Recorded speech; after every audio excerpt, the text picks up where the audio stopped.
Good evening everyone. I hope आपकी तैयारी अच्छी चल रही होगी रिगार्डिंग योर एग्जामिनेशन जो दिसंबर में होने वाला है। और प्रीलिम्स के साथ साथ मेंस का भी डर आपको सता रहा होगा कि कहीं एग्जामिनेशंस के बीच में बहुत कम वक्त ना बचे। तो आपको इसी समस्या से पार करने के लिए हम लोग आपके सामने आए हुए हैं मेंस बैच को लेके, जिसमें हम आपको ऑर्गेनाइज वे में बताएंगे किस टॉपिक को कैसे अप्रोच करना है। जैसे मैं शैलेश शुक्ला आपको हिस्ट्री में मदद करूंगा। ये हमारा ट्रैक रिकॉर्ड है प्रीवियस एग्जामिनेशंस में कि majority of the selections top selections हमारे स्टूडेंट्स रहे हुए हैं, और इन्हीं एक्सपीरियंसेस के बिहाफ पे हम आपके सामने एक वेल क्यूरेटेड कोर्स लेके आए हुए हैं। तो without wasting any time let's get into it. मैंने कुछ कल की क्लास में भी आपको बताया हुआ था एक टॉपिक को लेके कि important personalities of the Indian freedom struggle type के क्वेश्चंस अगर आते हैं तो कैसे आपको अप्रोच करना है। आज मैं आपको एक नया सेगमेंट लेके आया हुआ हूँ हिस्ट्री में, दैट इज एक पीवाईक्यू हम लोग देखते हैं। That is the industrial revolution was a mixed blessing comment. ये क्वेश्चन 2018 का है। एंड 2018 में जब इस क्वेश्चन को आप देखोगे, इन क्वेश्चन को देखते आपके दिमाग में कई सारी नई चीजें आती होंगी। सबसे पहले तो आप देखोगे this is part of the world history. ये आपके वर्ल्ड हिस्ट्री का पार्ट है। This is part of the world history. World history के सेक्शन से अक्सर बच्चे डरते रहते हैं, लेकिन ये डरने वाला सेक्शन नहीं है, क्योंकि मेरा ऐसा मानना है कि बिना वर्ल्ड हिस्ट्री पढ़े आप मॉडर्न इंडियन हिस्ट्री को नहीं समझ सकते। अगर आप अच्छे तरीके से समझोगे तो मॉडर्न इंडियन हिस्ट्री के भी क्वेश्चंस करना, खासकर मेंस का अप्रोच डेवलप करना आपके लिए काफी आसान हो जाता है। तो लेट्स गेट इनटू इट। ये जो सेक्शन है खासकर आपको यहाँ पे बताया जा रहा है कि the industrial revolution was a mixed blessing. आपको इस क्वेश्चन को समझने से पहले सबसे पहले सिलेबस को समझना जरूरी है कि वर्ल्ड हिस्ट्री में आपको क्लियरली बताया गया कि इंडियन इंडस्ट्रियल रिवोल्यूशन के बारे में। अब इंडस्ट्रियल रिवोल्यूशन वर्ड का या इसका मकसद क्या होता है, इंडस्ट्रियल रिवोल्यूशन का मतलब क्या होता है। यहां हम विशेषकर बिगर मशीन्स के बारे में बात कर रहे हैं। बिगर मशीन्स के बारे में बात कर रहे हैं। बिगर मशीन्स। और इन मशीन्स का बैकग्राउंड क्या है, अगर हम इन मशीन्स के बारे में बात करेंगे तो उसका बैकग्राउंड क्या है। इसका बैकग्राउंड क्या है आपको कैसे समझ में आएगा कि कमिंग अप ऑफ मशीन्स और the building up of machines और inventions of many machines, diesel engine, steam engine, that is navigations के लिए, प्रिंटिंग प्रेस, बहुत सारी चीजें आना स्टार्ट होंगी। और यहाँ पे एक दूसरा टर्म है रिवोल्यूशन। रिवोल्यूशन का मतलब भी क्या होता है, एक सडन एंड सस्टेन चेंज, जो एक इपॉक मेकिंग इवेंट बनने वाला है बहुत सारी चीजों में। इसका बैकग्राउंड जानना आपके लिए सबसे पहले जरूरत होती है।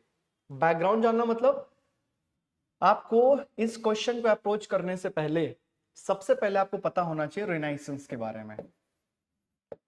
रिनाइसेंस, जब आप रिनाइसेंस को जानोगे, या इसको रिनेसा बोलते हैं, renaissance the time when mainly two things come to the scene, और renaissance that was the foundation for the modern society। and modern society में दो चीजें बहुत इंपॉर्टेंट होती हैं, one is the rationalism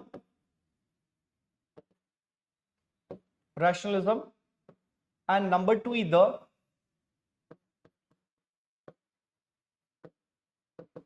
humanism। दो पॉइंट आपको यहाँ पे क्लियरली लेके चलना है, one is the rationalism and another one is the humanism. After this two concepts, after this two, then you will enter into second phase, then you will enter into the second phase।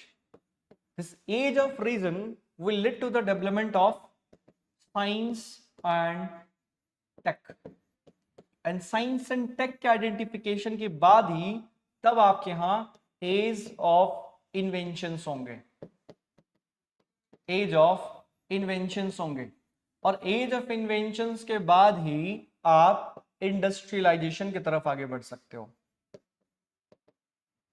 Industrialisation आगे बढ़ सकते हो। और industrialisation luckily कौन सी geographical location में हुआ, वो हुआ ग्रेट ब्रिटेन में, specially in the 18th century. 1700 से लेके 1750s के बीच में होगा, और 1750s से लेके 1850s तक ब्रिटेन को उसका बेनिफिट मिलेगा और 1815 के बाद ये पूरे यूरोप में फैलने वाला है। तो ये क्राइटेरिया जो हमने डिस्कस किया, ये इसको आप, ये चीजें आपको जानना होगा अगर आप इस क्वेश्चन को डील करना चाहते हो। इसके बाद you will enter into the next part, mix blessings. आपको क्वेश्चन पूछा जा रहा है कि industrial revolution was a mix blessing. Mix blessing का मतलब क्या होता है कि इससे आपको फायदा भी मिला और उसके आपको नुकसान भी कई सारे होंगे। फायदे क्या होंगे, बेनिफिट्स क्या होंगे, benefits of industrial revolution. Industrial revolution के आने के बाद ही आपके पास राइट्स काफी ज्यादा पॉपुलराइज होंगे, आपके पास वेलफेयर के आइडियाज काफी ज्यादा आएंगे, आपके पास अर्बनाइजेशन बढ़ेगा, आपके पास अर्बनाइजेशन बढ़ेगा। इंडस्ट्रियल रिवॉल्यूशन का ही नतीजा है जेंडर इक्वलिटी। इंडस्ट्रियल रिवॉल्यूशन का ही नतीजा है मटेरियलिज्म, राइट। इन सारे एस्पेक्ट्स के ऊपर आपको नजर डालना होगा। इंडस्ट्रियल रिवॉल्यूशन का ही नतीजा है the formation of nation states.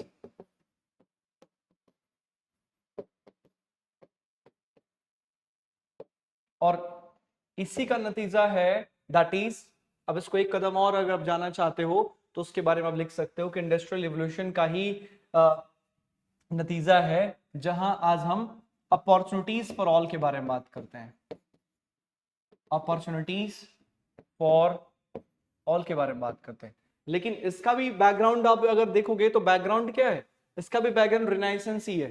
Renaissance जहां पे आप ह्यूमनिज्म के बारे में बात कर रहे थे, ह्यूमनिज्म, तो उसी ह्यूमनिज्म को आप यहाँ पे भी जोड़ते हुए आगे चलोगे तो ये आपके बेनिफिट्स में चीजें चलती चली जाएंगी, है ना। इसके बेनिफिट्स में आप देखोगे, इसको एक कदम और आगे जाना चाहो, you can relate it with the interconnection between the countries,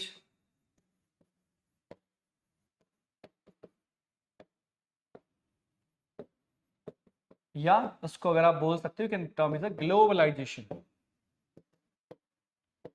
इन सारे एस्पेक्ट्स में आपको उसके बेनिफिट्स में देखने हैं और बेनिफिट्स के साथ साथ इनका नुकसान भी आप देखेंगे। What are the demerits of it और the challenges or the problems created by the industrial revolution। problems created by the industrial revolution में सबसे पहला number 1 income inequality. income inequality, the problem of colonialism की problem भी इसके साथ ही आई हुई है ना। द न्यू कॉलोनिज्म भी आप इसको बोल सकते हो। अब इसके साथ साथ नए प्रॉब्लम्स, इंपेरियलिज्म आपके पास आएगा, इंपेरियलिज्म और न्यू इम्पेरियलिस्ट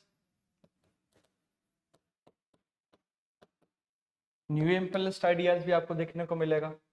नंबर 4 में आप जैसे इसके साथ आएंगे, you will see the arrival of the world Wars, इन्हीं का इंपैक्ट होगा वर्ल्ड वॉर्स। और वर्ल्ड वॉर के साथ बहुत सारे नए प्रॉब्लम्स आएंगे, the problems of hunger, health, education, बहुत सारे प्रॉब्लम्स। नंबर 5 इनके साथ साथ अगर आप चलते चले जाओगे तो आपको इनके इंपैक्ट्स रूप में घेटोस भी देखने को मिलेंगे, ठीक है। इनके बहुत सारे इंपैक्ट्स हैं, तो आपको इन सारे एस्पेक्ट्स में इस क्वेश्चन को डील करने की तरफ आगे बढ़ना होगा। जब आप हमारे साथ जुड़ेंगे तो हम लोग इन सारे एस्पेक्ट्स के ऊपर बात करेंगे और हम लोग आपकी हेल्प करेंगे कि कैसे आप एक एक कीवर्ड्स को समझेंगे, कैसे इस क्रोनोलॉजिकल ऑर्डर को समझेंगे, how you are going to write the answer. और उन बेसिक इंट्रोडक्शन कंक्लूजन के सेंटेंसेस से आप इंडस्ट्रियल रिवॉल्यूशन हो चाहे वर्ल्ड हिस्ट्री के मेजॉरिटी ऑफ द क्वेश्चंस का आप इनका मीनिंग या इनका जो इनहेरेंट जो रिक्वायरमेंट्स है उसको आप समझ पाओगे। So you can kindly come and join us. Okay, thank you.